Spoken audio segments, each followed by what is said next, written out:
FLA now. Here's JD Buno.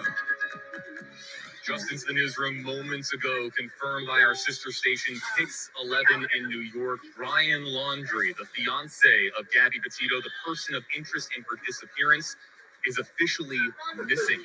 Yes, folks, Brian Laundrie, boyfriend, partner of missing 22-year-old Gabby Petito, is now also missing.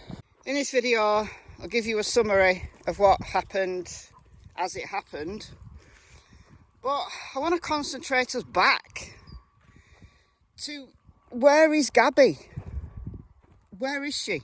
I had an inkling that Brian was going to do something like this. I'll tell you why in a moment. But first, it would be remiss of me not to mention Barry Morphew. He's got bail. Although Judge Murphy said that there was probable cause for first-degree murder, he decided to set a bond, $500,000. Can Barry raise that kind of money? Would a bondsman be willing to put up that kind of money? Cash only. Don't know, but if so, Barry's going home until his trial.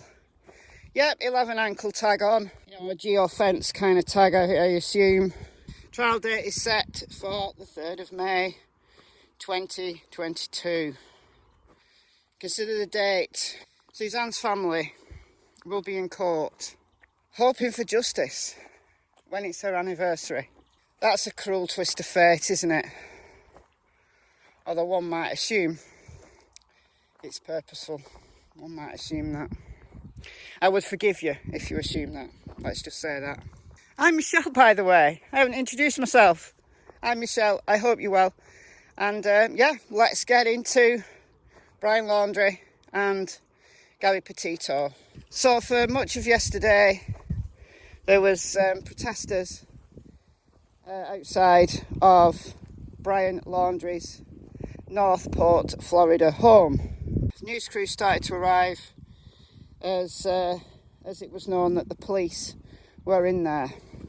They were called by Brian's family. You know, everybody was thinking there's going to be an arrest, or either Gabby's been found and they've got to, like, you know, confirm it's her, or some items of hers have been found and they're going to arrest him. Are they going to take him in for interrogation? The FBI went out to the car that Brian drives, took some personal items out. The crowd were rowdy. But then it became known that Brian was missing. And it's alleged that Brian has been missing since Tuesday. That was what came up on mainstream news. Some of the people outside the home said they saw him that day, but I can't confirm that. But according to the news, he hasn't been there since Tuesday, which is weird, because the police chief has been saying they know where Brian is. There was this very disconcerting, very defensive short interview on the news with a police spokesperson, and he was like, well, you know, he's a free man. We're not going to keep tabs on him. I think they said, though, the other day that he was a person of interest. I mean, yeah, he's pleading the fifth. He's exercising his US constitutional right not to speak. He's the only person who has an idea of where Gabby is. And they let him go. He slipped through the net. But like I said, I had an inkling that something was amiss. I couldn't put my finger on what.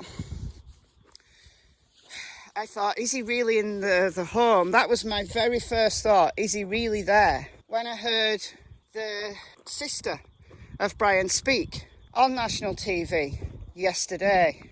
Let's take a listen. Haven't been able to talk to him. I wish I could talk to him. Yeah. Typical of both of them. Whenever they fight, they would take a little break and come back and be fine, because that's what you do in a couple. I couldn't put my finger on why, but I just got the impression, I don't know if it was a face or just the fact that she said nothing of any substance, that thought there's something wrong here. Is she being deceptive because she knows more than she can say? Is she covering up for Brian? But it was I haven't spoken to him. I wish I could speak to him. That resonated with me. Well, why couldn't she speak to him? Even if she didn't want to go to the home, or she was, I don't know where she lives, but maybe she's too far away, I don't know. Could she not speak to him on the phone, on FaceTime, on Messenger? Could she not have some kind of, discussion with him, chat with him, speak to him? But no, she said she wished she could. Well, now I'm wondering whether she genuinely wished she could, but what she couldn't say is she can't because Brian isn't there. So he's controlling the narrative, completely controlling the narrative. A friend of Gabby's has come out, I believe, saying that he is controlling. He's that kind of guy. I mean, we might say, well, he's at his wit's end, feels like a scared rabbit, and he's going to go and off himself. And allegedly, the reason why his parents called the police was because they thought it was in his room. I don't think I believe this story. They thought it was in his room all day. When they realised he wasn't, then they went in there and there was a note. Come on now. There's more to this than meets the eye. So, there was talk of circling helicopters in an area quite close to their home. But, Cassie's gone in that field. Cassie! I know where she's got in. Well, yeah, come on. Cassie. Good girl. She could have used that little hole. Whatever. He's taken the heat off the real issue here. Right? Whether he's having some kind of mental health crisis or not, he's chosen to go missing. Gabby hasn't. And I was holding out some hope. I was thinking, well, maybe they had this massive argument and she stormed off, or she went off with someone else, or, she's alive somewhere. We'd already got kind of a rumour circling that she'd been spotted in California, which had dispelled. And I thought, we're going to get loads of these. It was obvious it wasn't her. It could be possible that she'd gone off somewhere. She wanted to be on her own. They'd had this massive bust-up. She told Brian to go home, so he did.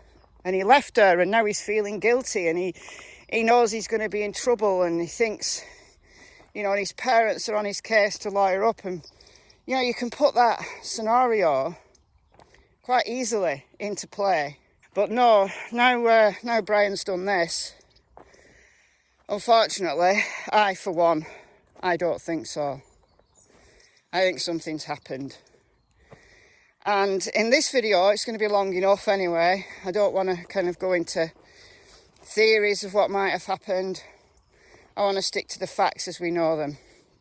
So let's take the spotlight off Brian, who has chosen to go missing, and put it firmly back onto Gabby. Because it's now my firm belief she had no choice in the matter. She did not choose to walk away. Let's start with someone called Miranda Baker. Now, I know probably all of you watching this video will have seen it. It's been on a lot of channels. This was someone who picked up Brian as a hitchhiker on August the 29th. So she's made several TikTok videos now explaining what happened, and allegedly it has been confirmed that she's telling the truth. She's shown text messages and things like that, so she's as good as we've got for now, except a couple of other tidbits that just point out before we get into August the 29th. Because August the 26th, now, if you remember from the timeline, which I talked about yesterday, the last time her family talked to her was on the phone on August the 25th. The last time that we knew, up to current, that Brian and Gabby were seen together was on hotel surveillance footage of them leaving a hotel in Salt Lake City, Utah on August the 24th. But Gabby was definitely alive on August the 25th. There was no suspicions raised or anything like that at that time. Now, a couple were at String Lake. I want to say Spring Lake, but String Lake in Teton National Park. A lot of you guys have said it's Teton, but I'm British and we say ton for ton, but forgive me. This couple were there hiking, and there's a hiking trail around String Lake. If you look on the map, you've got a series of lakes. You've got Jackson Lake, you've got Lee Lake, Jenny Lake, and String Lake, which is just kind of a smaller lake, and there's a trail all the way around it. According to one website, it looks like something like 3 miles trail all around it. Nice walk. So they snapped this picture, and it has now been confirmed that this is actually Gabby and Brian. Now, intriguingly, I have heard, can't confirm that this is true, but a guy has reported that he saw Brian on his own in a bar around the Teton West Gate, I believe. I don't know where that is. In the evening of the 26th. And he was behaving strangely. Gabby was definitely there and alive with Brian in the day of the 26th. So did something happen on the 26th? Is my question. If what this unconfirmed report is true. So let's go back to Miranda Baker on the 29th. Hi, my name is Miranda Baker, and on August 29th, my boyfriend and I picked up Brian at Grand Teton National Park at 5:30 at night at Coulter Bay. I'm hoping this can help someone identify him because I saw him from TikTok, which then made me call the authorities, and my boyfriend and I have been in contact with a bunch of different people to help piece together different parts of this case. But we picked him up at Coulter Bay, like I said, at 5:30. He approached us asking us for a ride because he needed to go to Jackson, which we were going to Jackson that night. So I said, hop in. He hopped in the back of my Jeep. We then, proceeded to make small talk. But before he came in the car, he offered to pay us like $200 to give him a ride, like 10 miles. So that was kind of weird. He then told us he's been camping for multiple days without his fiance. He did say he had a fiance, and that she was working on their social media page back at their van. Then once, in conversation, I brought up, we're going to Jackson. He freaked out. He's like, nope, I need to get out right now. Pull over. So we pulled over at the Jackson Dam, which I don't know if you know Teton Park, but it's not very far from Coulter Bay. And if this does reach people, I can post pictures of exactly where we were. We picked him up and the whole route or whatever, and screenshots of the timestamps. We dropped him off at 6:09 p.m. on August 29th. He kind of hurried out of the car, and then he's like, okay, I'm just gonna go find someone else to hitchhike. And we're like, okay. It was a weird situation. So when we picked him up, he was wearing a backpack, he had a long sleeve pants, hiking boots, and he had scruff. But he didn't look dirty. For someone who was camping for multiple days, he didn't look dirty, he didn't smell dirty. So that part was kind of weird. And I'm just really hoping that they find her, and this helps someone like, remember seeing him or, you know, something like that. Another thing is when he freaked out about Jackson. He has to go to Jackson. During the time I said we're going to Jackson Hole. Once I said Jackson Hole, he became agitated. He seemed like he needs to get out. He was kind of antsy, and that's when things got weird. So I'm going to explain some maps on screen. So we've already seen String Lake. What we can see is that just further north than that, we've got Jackson Lake, which is a bigger lake, and the Snake River feeds into the Jackson Lake. The Snake River is relevant because Miranda said that Brian has been hiking along the Snake River. He's left String Lake by the sounds of things, and it seems that he's hiking south because he said he wanted to go to Jackson, and he offered them $200 to take him to Jackson. So he's wanting to get to Jackson quite desperately. But where's the van? Now he says that the van is with Gabby. Gabby's working on social media. Bear in mind, this is the 29th. So, could it be true that the guy in the bar did see Brian and he was giving Gabby space? Can only speculate. Like I said, it would be easy to think, well, you know, they parted ways, they had a massive bust-up, and now Brian is feeling really guilty. Maybe he is. Maybe he is. But why isn't he talking? It's the thing. But he freaked out. Was the van in Jackson? I mean, it's confusing. If he'd left the van in Jackson and he was hiking along the Snake River, that would mean he was hiking north.